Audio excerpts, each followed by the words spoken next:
If we're going to see the disruption of healthcare as we know it, which, my goodness, we know we need, this is where it's going to start. My new car has a monitor that shows how many miles per gallon I'm getting. That's a calculated value. That's a valuable piece of information. I might change my driving based on that. And there'll be analogies of that in health and medicine as people get to be used to having sort of dashboards into their health and wellness, and they are incentivized maybe to change their behavior because they're going to win a game, or they're going to win a lottery, or they're going to pay less for their health insurance. We're literally twice as expensive as a European country in delivering health care. Right now, healthcare is remarkably expensive, but a lot of these new innovative technologies are frugal innovations. For the first time, they actually not only have fulfilled unmet needs, but also lower costs. We've never seen that before. Technology is there and it can deliver, but the more challenges are in the social aspect, where we're talking about the adaptability and adoption. Taking much more of a participatory design approach. The more time you can actually spend face-to-face with people and not at your tools can better inform building the best mHealth tool and program and research study. But scientists and physicians are stubborn, and they want evidence that new technologies have impact on health outcomes, including morbidity, mortality, and health-related quality of life.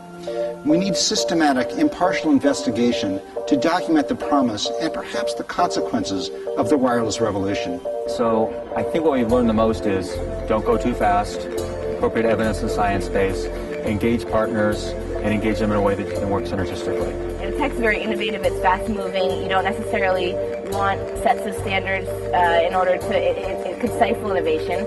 On the public health side, it's really important to have standards about everything you're doing. And that whole balancing act between protecting the citizens and then driving innovation, it's not an easy balance. And I think there are a lot of different opinions on it.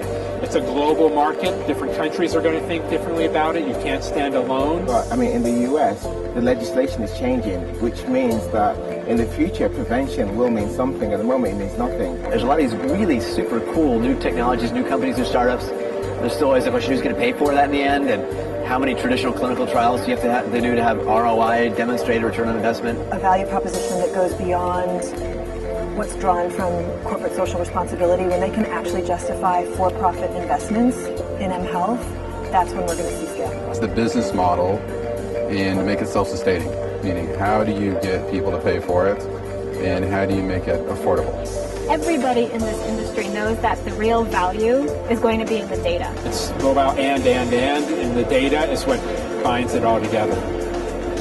And so they start with an end goal, which is I want to collect this piece of data, and they try to automate the systems and the people to deliver that piece of data, and they completely kind of neglect and cut out what drives engagement, which is people feeling value and benefits and feeling connected to each other. Companies are breaking through those challenges and are getting some real traction and really making a difference in people's lives. 80% of global wealth is owned by Westerners who are aged 50 plus. They're currently lowest spending mobile consumer group. So we've got this complete disconnect with the big audience. And seriously, this mobile healthcare is dependent on the adoption by seniors. There's always a gap between early adoption and mass adoption.